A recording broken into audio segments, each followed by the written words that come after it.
지혜의 채널에 오신 것을 환영합니다. 오늘은 조선시대 승려 서산대사와 관련하여 알아보고자 합니다. 그는 임진왜란 때 승병을 일으켜 일본군을 크게 물리친 조선의 승려이고 법명은 휴정이며 사명대사의 스승이기도 하다.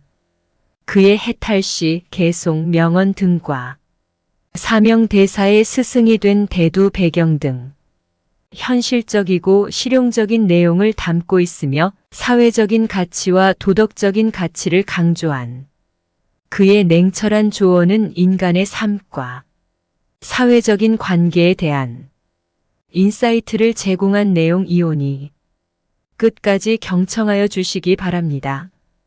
구독과 좋아요는 무료입니다.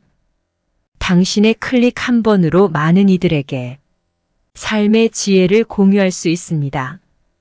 자, 그럼 바로 시작합니다. 지혜의 꼭대기. 우선 첫 번째로 그의 해탈시를 낭송토록 하겠습니다.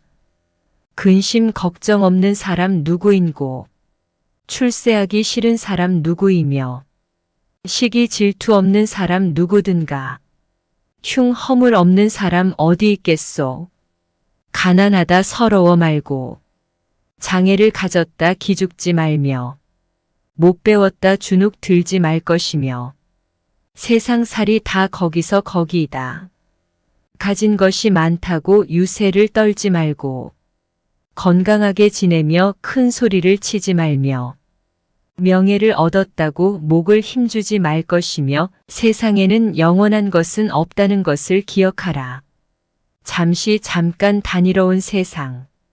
있고 없음으로 편가르지 말고 잘나고 못남으로 평가하지 말며 얼기설기 어우러져 살다나 가세. 다 바람 같은 것이야. 뭘 그리 고민해. 만남의 기쁨이든 이별의 슬픔이든 모두 한순간일 뿐이야. 애정이 얼마나 깊어도 산들바람이고 오해가 얼마나 깊어도 비바람이라오. 외로움이 아무리 괴롭더라도 눈보라일 뿐이지요. 폭풍이 아무리 강하더라도 지나면 고요함이 찾아오듯 아무리 힘든 사연이 있어도 지나면 쓸쓸한 바람만 남게 되지요. 세상은 다 바람일 뿐입니다. 버릴 것은 버려야지.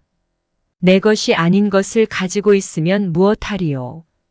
줄게 있으면 주어야지. 가지고 있으면 무엇하리요. 내 것도 아닌 것을 말이요. 인생도 내 것이라고 말하지 마시오. 잠시 머물다 가는 것일 뿐이거늘 묶어두면 그냥 있을 것 같소. 흐르는 세월을 붙잡는다고 해서도 안 될 것이요. 그저 무의미한 욕심일 뿐. 삶에 압도되어 허리를 펴지 못하고 인생의 계급을 자랑스럽게 표시하며 왜 그렇게 남의 것을 탐내는 건지 이해할 수 없소이다. 환한 밤이 있으면 밝은 낮도 있는 법. 밤과 낮이 바뀐다고 뭐 다른 게 있을까? 살다 보면 기쁜 일도 슬픈 일도 있지만 잠시 변하는 것뿐일세. 슬픈 표정 짓는다고 뭐 달라질 게 있을까? 행복한 표정을 지어도 모든 것이 행복한 것은 아닐세. 나의 삶, 너의 삶 어떤 특별한 것이 있을까? 변화무쌍하게 흐르고 변하는 것처럼 멈추지 않고 계속되는 것이 삶이라고 할 수 있네.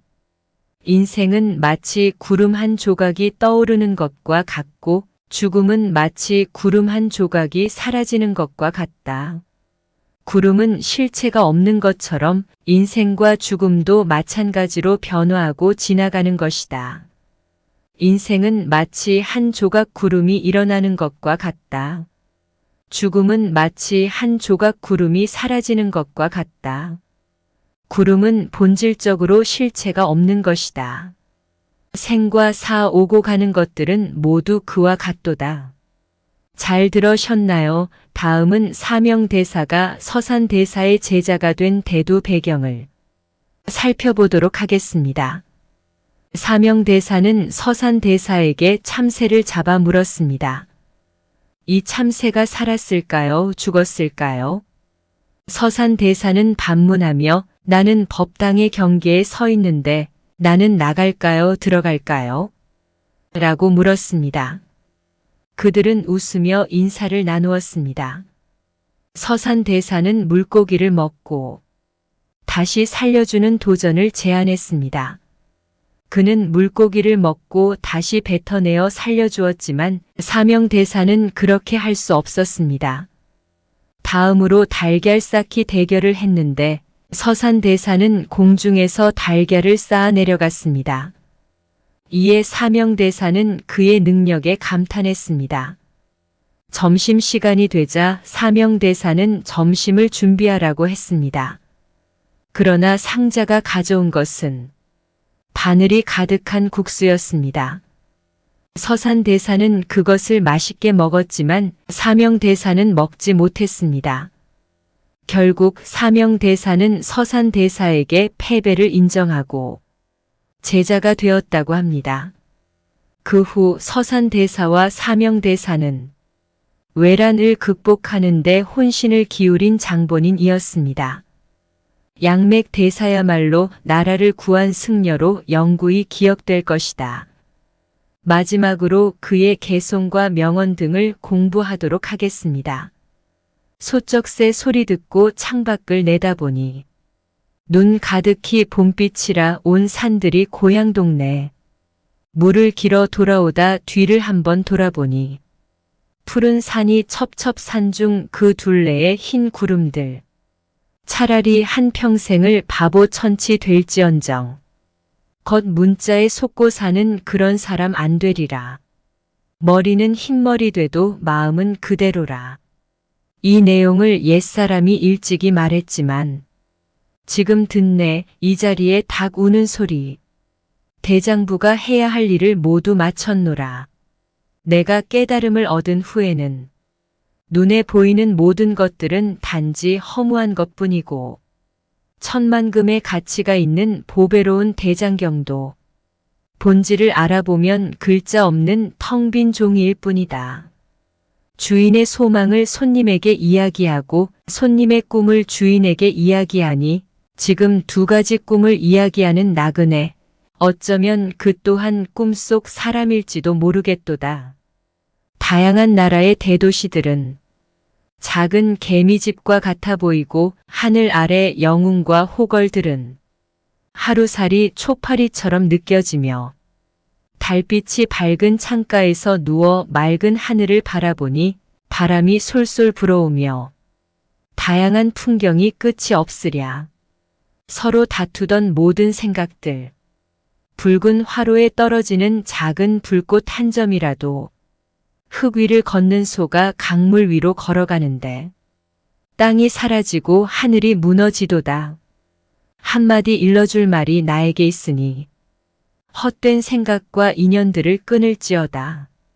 서 있던 모습 더 할 일이 없어. 봄이 오면 어린 풀잎 싹싹 돋는구나. 구름 자체는 실체가 없는 것이기 때문에 인생의 태동과 종말도 마찬가지로 보인다네. 천 가지 계획과 만 가지 생각이 불타는 화로 위의 작은 눈처럼 사라진다. 논가리 소가 물 위로 걸어가면 대지와 하늘이 갈라지는 것을 볼 수 있지. 삶은 마치 한 조각 구름이 일어나는 것이요.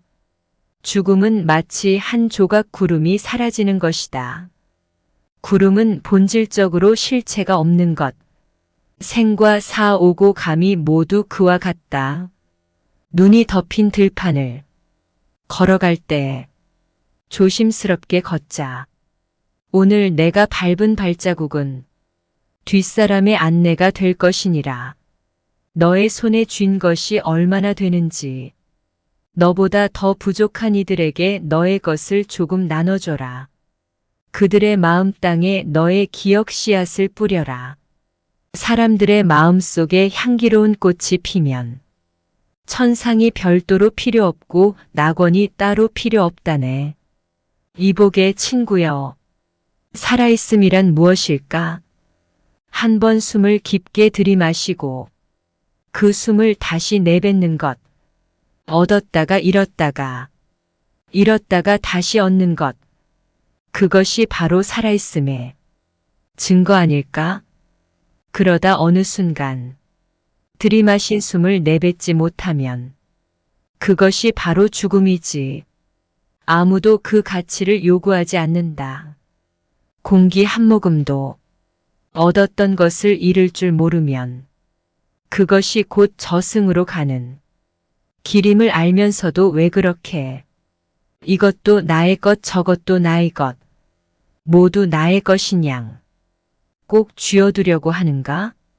아무리 많이 가지고 있어도 저승으로 가는 길에는 조각 하나도 가져갈 수 없다니까.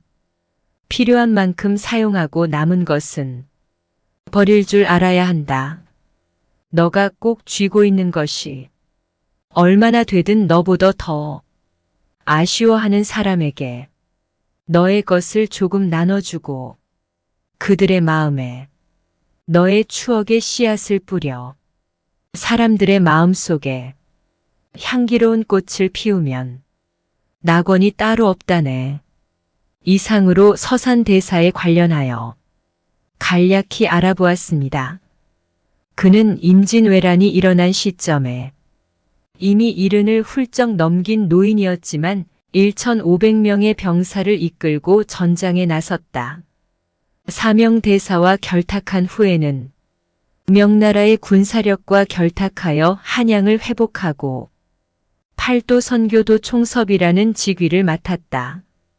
그러나 그는 그 직위를 사명대사에게 넘기고 묘향산으로 돌아와 나라의 평화를 기원하며 수도 생활을 이어갔다. 그는 1604년에 이 세상을 떠나게 되었다. 끝까지 경청하여 주셔서 감사합니다. 구독과 좋아요는 영상 제작에 큰 힘이 됩니다. 감사합니다.